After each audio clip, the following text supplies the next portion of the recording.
So, how to calculate the moment of inertia of a body? To calculate the moment of inertia of a body,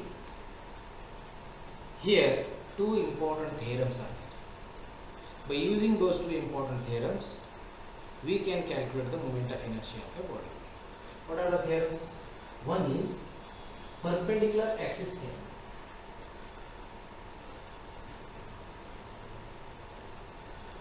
Perpendicular axis theorem. And the second one is parallel axis theorem. So this perpendicular axis theorem is applicable to only planar surface, a given lamina or a planar surface, two-dimensional body. Okay, if it is a plane surface or a circular ring or a disc or any a plane lamina, plate, so for that two-dimensional body only we can apply this perpendicular axis theorem. Planar lamina, planar bodies, applicable to only planar bodies. Applicable to planar bodies, not all bodies. Please remember this. Applicable to planar bodies. So how to calculate what is perpendicular axis theorem? You take any plane surface. Say you take a circular ring. I am taking just an example and trying to tell you. So this is a circular ring. Okay. If this is a circular ring, so this is a two-dimensional plane. Say its center of mass is this one. This is the center of mass. Right. Say if this is a circular ring in this plane of the board, you take any axis perpendicular to the plane of the circle like this. So this is one axis perpendicular to the plane of the circle. This is dotted line, indicates that it is perpendicular to the plane of the surface. So this is the axis. So you are here to calculate the momentum of inertia of this perpendicular axis. Okay. So this is Iz. Understood? So this is the axis passing through the center of mass perpendicular to the plane of the circular ring.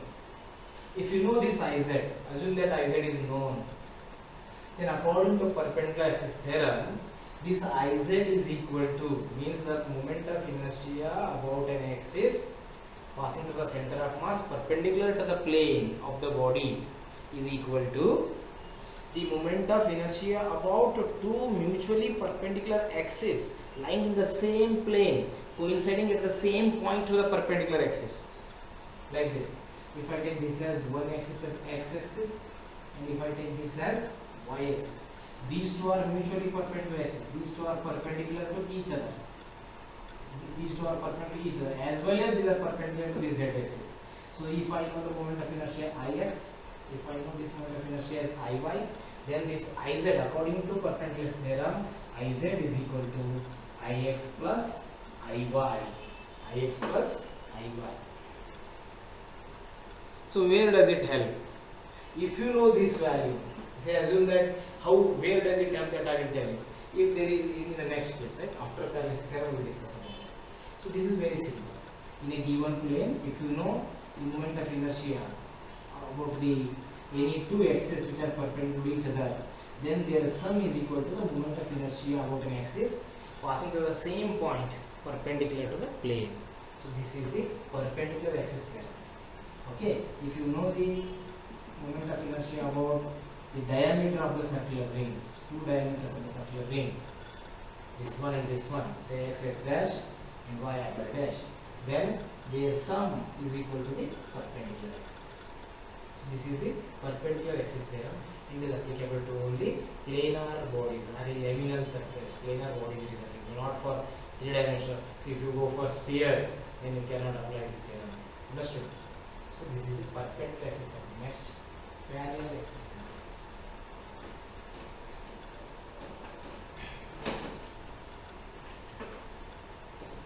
Next is parallel axis theorem. Parallel axis theorem. This is applicable to all the bodies. This is applicable to all the bodies. Okay. If you take, say, this is the circular ring or any body, right? The center of mass is this one. If, say, assume that if somebody asks you to calculate the moment of inertia of this circular ring, okay, about an axis which is tangent to the circle, which is tangent to the circle. Say like this. About this axis, if somebody asks you to calculate the moment of inertia, then how do you calculate? To calculate the moment of inertia about this axis, there is a rule, that is parallel axis theorem you have to apply. First you do one thing. Take the parallel axis, any axis which is parallel to this axis, passing through the center of mass of the body. Where is the center of the mass of the body? This is the center of mass of the body. Through this center of mass of the body, you have to choose an axis such that this axis should be parallel to the axis about whom you are calculating the moment of inertia. These two are parallel axes. Now, calculate moment of inertia about this. Say moment of inertia about the center of mass is ICM. Then already calculate the distance between these two. Say the distance between them is R. Mass of the body is M. So, according to parallel axis theorem, moment of inertia about any axis is equal to this algebraic sum of the moment of inertia of the parallel axis passing from the center of mass plus the product of mass of the body and square of the distance between the two axes. Using this formula, you can calculate the moment of inertia of any axis. Look at this is a circular ring about which we are calculating moment of inertia. What we have done, we have first calculated moment of inertia passing through the about an axis passing through the center of mass, and this axis is parallel to this axis. That's why it is called as parallel axis theorem. Distance between them is R. Mass of the body is M. So ICM plus MR square gives you the moment of inertia about this axis. Like that you have to calculate the moment of inertia. This is parallel axis theorem. It is applicable to all the bodies. It is applicable to all the bodies. Now what I do, I calculate the moment of inertia of the different shaped bodies.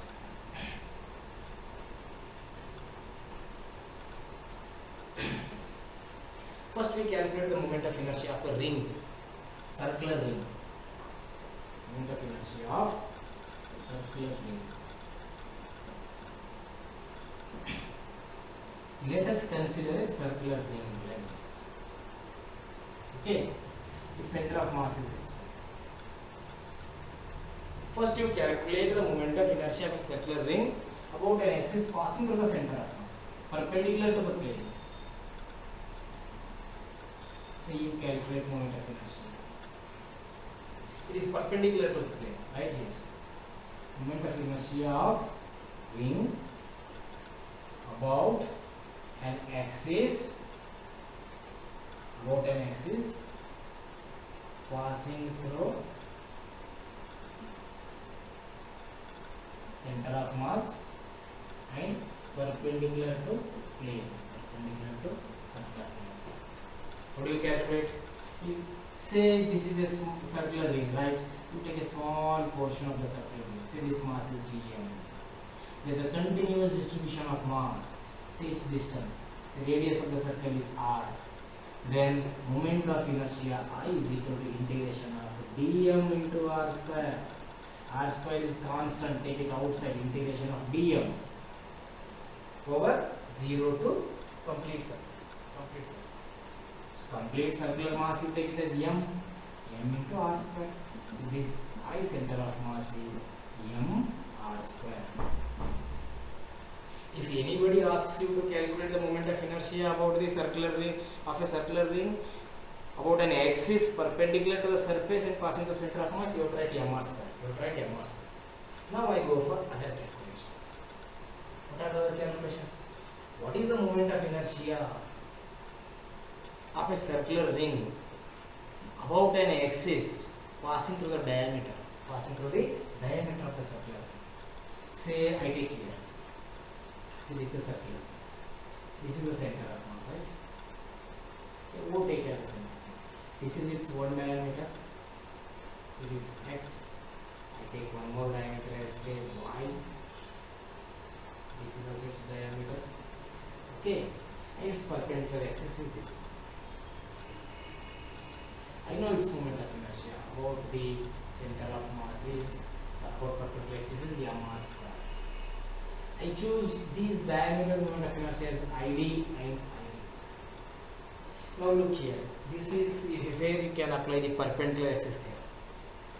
This is the axis along the diameter. This is the axis along the diameter, but these two are perpendicular to each other.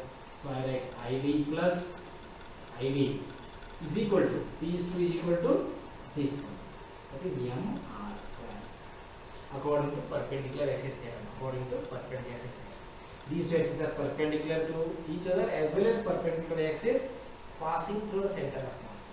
So therefore 2id is equal to mr square. So this shows that moment of inertia about the diameter of the circular ring is mr square by 2. This particular. Next, one more thing. Say I just remove this. Okay. So I don't make these calculations. Next one. Same circular ring. This is the center of mass, right? It is the axis about which you know the moment of inertia is mr square, perpendicular axis. Now take a tangent parallel to this axis like this, and calculate the moment of inertia about this axis. So in this case, moment of inertia of a circular ring about an axis which is tangent to the circle and parallel to the axis passing through the center of mass perpendicular to the plane, like this is in this plane. And one more is tangent to this. So in this case, this is MR. I use parallel axis theorem because this axis is parallel to the axis passing through the center of mass. I know this one. What is the distance between them? Radius of the circle. Mass is m. So how do I get this answer?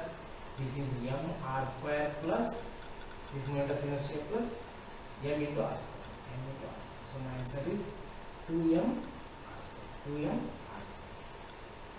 So if anybody asks you the value of the moment of inertia of a tangent to a circular ring parallel to the axis perpendicular to the surface of the circle passing to the center of mass, then you should write the answer as 2m r square. Similar for next. Take one more circular ring. Take its diameter. I am saying it as diameter. Say this is the diameter of the circle. I know moment of inertia about the diameter. What is m r square by 2? Now I take one more tangent. Say it. So this is also say this is it, right? Tangent. This is also tangent to the circle, but parallel to the axis passing through the diameter. It is not perpendicular. Here also I can use parallel axis theorem. Say this it is equal to, but here the distance is r, mass is m. So here how do I calculate this moment of inertia it? It is equal to mr square by 2 plus mr square. This distance is r, mass is m, so mr square. So 2 is LCM.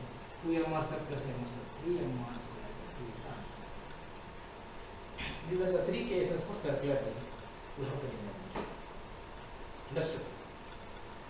Initially, axis perpendicular to the plane passing the center of mass mr square. Axis above the diameter mr square by 2. Tangent to the circle parallel to the axis perpendicular to the plane and passing the center of mass is 2 mr square. Here it is 3 by 2 mr square, which is tangent but parallel to the diameter. Axis passing through the diameter. So like that you have to calculate the moment of inertia. Okay, next I go for disk. Circular disk.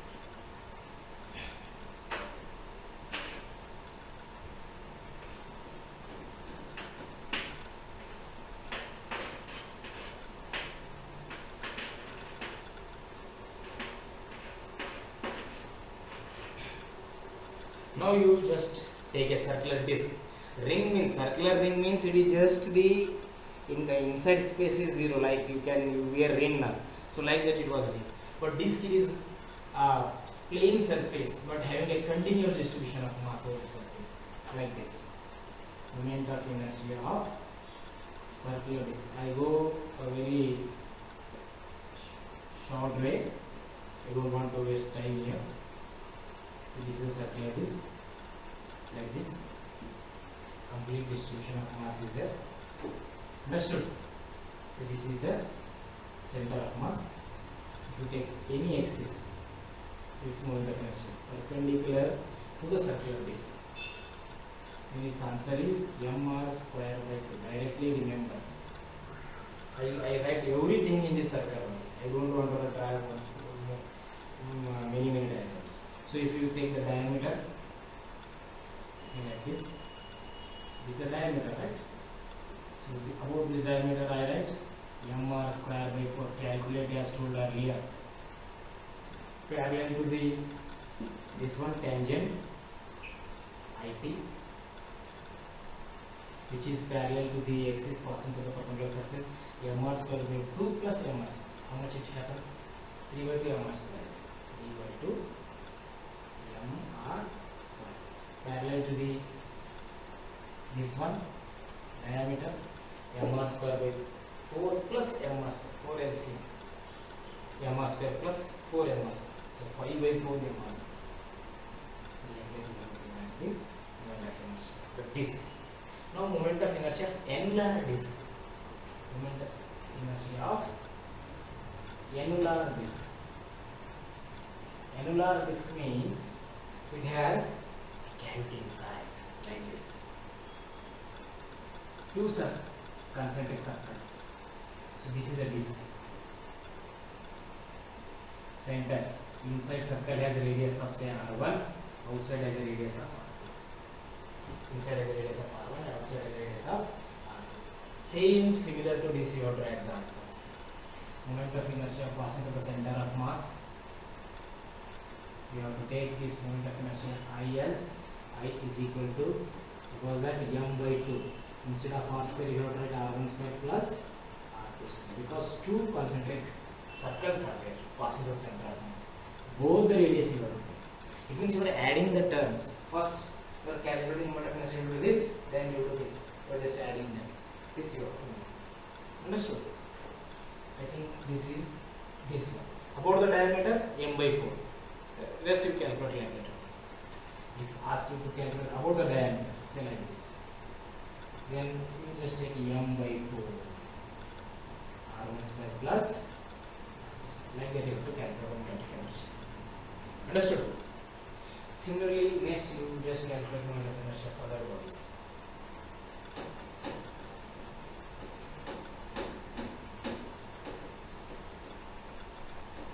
Now go for sphere. Moment of inertia of a solid sphere. Okay, spherical disc. You can say moment of inertia of a solid sphere like this. For solid sphere. Solid sphere means here it is like a, like you can use a throw ball. You know, there's a watermelon like structure, right? 3-dimensional. Now it has come 3D structure, 3-dimensional. Solid sphere, completely field mass like this.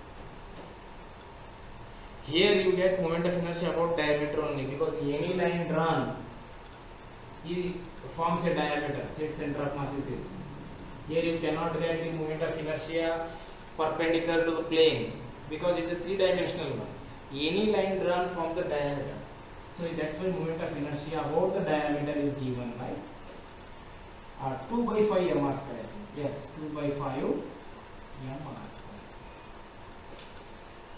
If you draw tangent to any one of this, then you can calculate moment of inertia of tangent is 2 by 5 mr square plus mr square, because this distance is r, mass is m. So how much it becomes? LCM is 5, 7 mr square. This is solid sphere. Spherical cell, you can take one more thing as moment of inertia of a spherical cell. This 2 by 5 now, that is 2 by 3. Spherical cell is 2 by 3. It's 2 by 5. The one is 2 by 3. Spherical cell. It is a sphere.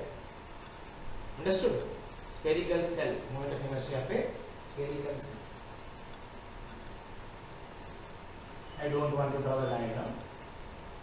Spherical, because I want to finish it. Please remember all these things. Here also only diameter. You cannot get the line axis perpendicular to that. Here you write 2 by 3 mr square about the diameter. If you take about the tangent, you just add one more mr square. If you add one more mr square, what happens? 3 LCM. So 3 mr square plus 2 mr square is 5 mr square by 3. 5 mr square. 5 mr square by 3. So like that you have.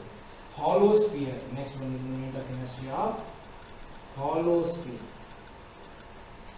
This you remember directly. Hollow sphere means there is a cavity inside. It's a spherical body, cavity inside. Cavity has a small radius of r, sphere has a radius of capital R. The moment of inertia about the diameter is here, similar to the spherical solid sphere. 2 by 5 it comes, 2 by 5, but m, but radius here, above r to the power of 5, below r to the power of 3 it comes. R to the power of 5 minus small r to the power of 5 divided by r to the power of 3 minus r to the. This you remember directly. We are doing a lot of mathematics, I calculate this. So how much case we have discussed? Ring, disc, planar things, then solid sphere, spherical cell. Now all these things interconnect. Now I go for the moment of inertia of a straight street.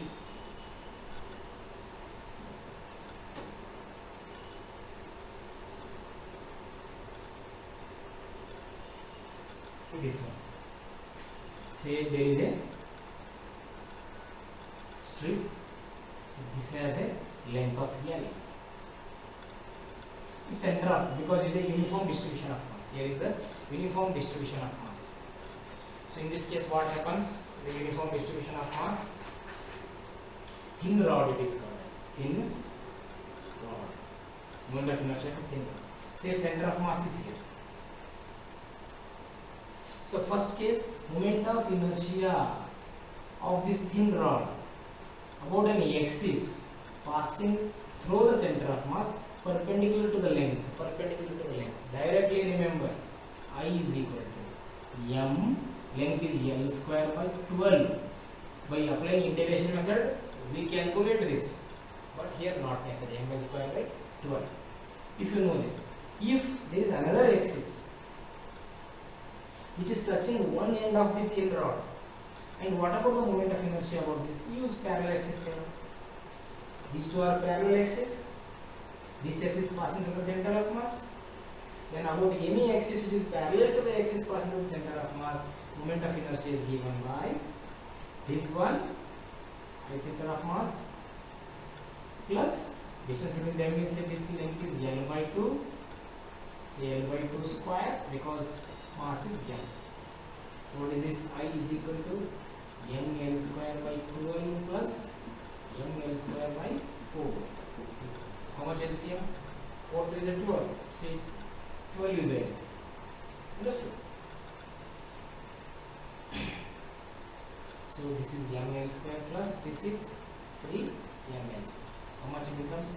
4 ml square by 4. 4 into 4 is. So answer is I is equal to ml square by 3. So directly remember this. Perpendicular to the length, ml square by 12. About the one end touching the one end, ml square by 3. Now cylinder. Now I go for the thin walled cylinder. Moment of inertia for the thin walled cylinder. Thin walled cylinder. Cylinder means it has a length as well as circular shape. Thin walled cylinder. This one has a radius of r. So its length is here. Its length is. Its geometric center. This is its geometric center. So if any axis passing through the geometric center, so like this, moment of inertia about this axis. This is called geometric axis. This is called a geometric axis for a thin walled cylinder. See its moment of inertia, I represent it as I1. This I1 is given by directly I1. This thin walled cylinder. So this acts like a circular ring. So our answer is simply m_r square. Simply m_r square. Because this is a circular ring. About the center of the circular ring perpendicular to the plane, m_r square. Understood? Now this is the center of mass. Now this is the center of mass for the thin walled cylinder. Now I take one more axis. Just reverse it, and you take this axis. Calculate moment of inertia about this axis. This axis is passing through the center of mass and perpendicular to the length. This is length of the cylinder, and this axis is perpendicular to the length passing through the center of mass. Now only I told you. And here one more thing, circular cavity will also come because it's a cylinder now. So one is length, another one is circular ring. So what is its moment of inertia? Its moment of inertia is, so this is I2 is, one is perpendicular to the length, that is ml square by 12. This term will automatically come because its length is L and it is perpendicular to length. As I said here, ml square by 12. And one more thing, this axis is passing through diameter of the circular ring. Diameter of the circular ring. So here mr square by 2. So this is the answer. Mr square by 2. If I am right, yes, mr square by 2. This is the answer. Now one more case will come like this. Look at this axis. This axis is touching one of the end like this.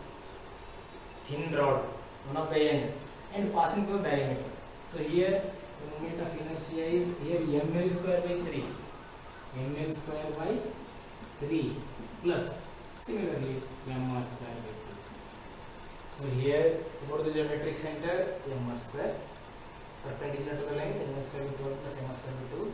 One end ml square by 3 plus mr square by 2. Here also ml square by 12 ml square by 3. Like that we have to calculate the moment of inertia. Understood? This is for thin walled cylinder. Now we go for the solid cylinder. Solid cylinder means disc.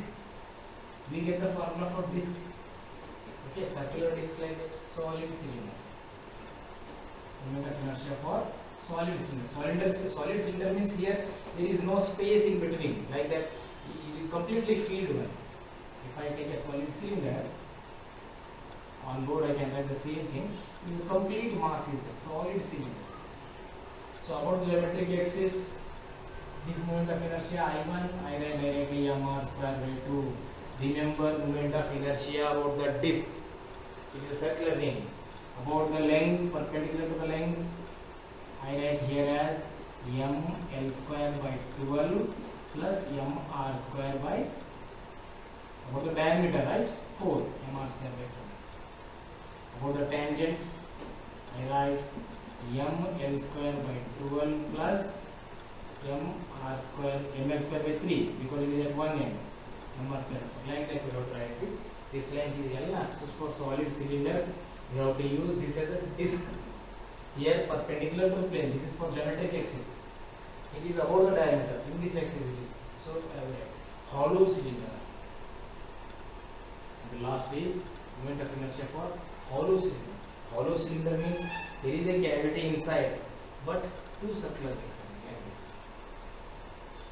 This is the hollow cylinder. Like this.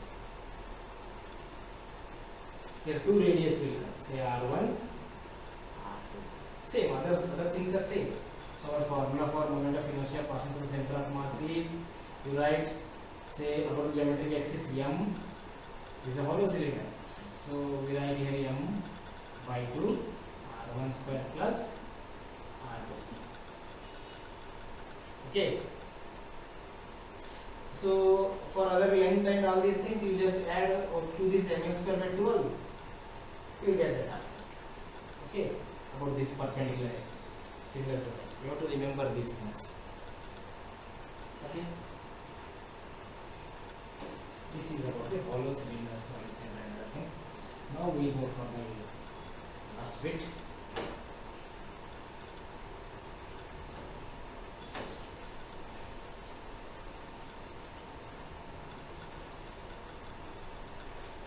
That is moment of inertia of a rectangular plate. Very important thing. Then we go for square plate. So moment of inertia of rectangular plate. The two dimensional, not a three dimensional. It is a two dimensional. 4 faces are there. So like this. Length and breadth are not equal.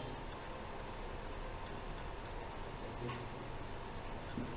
Say this breadth is B and length is L. Hence, I think AB there. Length as A and breadth as B. So this is the center of mass. You can take any axis, which is, if I write below dotted lines, it means that it is perpendicular to the plane. It is perpendicular to the plane. This axis. Now I take two more axes, like this. Perpendicular to the length. Okay.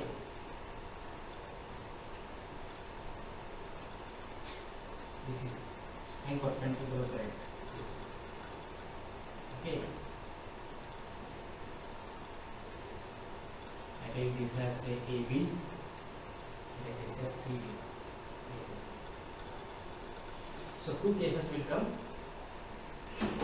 Moment of inertia about EB. So this is say IAB. How do you write? Similarly, moment of inertia of this CD, ICD. How do you write? These two important things. Perpendicular to the length. Length means it is passing through the center of mass. Length is A. Perpendicular to the length means ml square by ma square by 12. Very easy. Perpendicular to the bed, mb square by 12. And this is the moment of inertia about the perpendicular to the plane passing to the center of mass. Use perpendicular axis theorem. This I is equal to m by 12 into bracket a square plus b square. So like that you have to calculate the moment of inertia of rectangular plane. Similarly, we extend this to the square. In case of rectangular plane, what we do? We take it as a square. Moment of inertia of a square. In case of square, these two becomes equal. Length and breadth are equal. Say if this is ma square by 12, this is also ma square by 12. Here a square plus a square, then what happens? 2a square. 2a square means here it is ma square by 6. Ma square by 6. For a square it is ma square by 6. About the diagonals, you can take ma square by 12 and ma square by 12. Okay, and the last one, moment of inertia of a cube. After this, we go for problems. Very interesting problems are taking moment of inertia. Moment of inertia of a cube.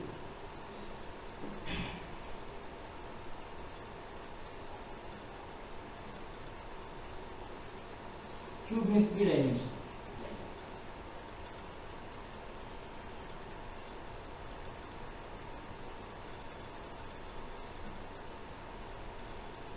All sides are equal. So this side has a length of A.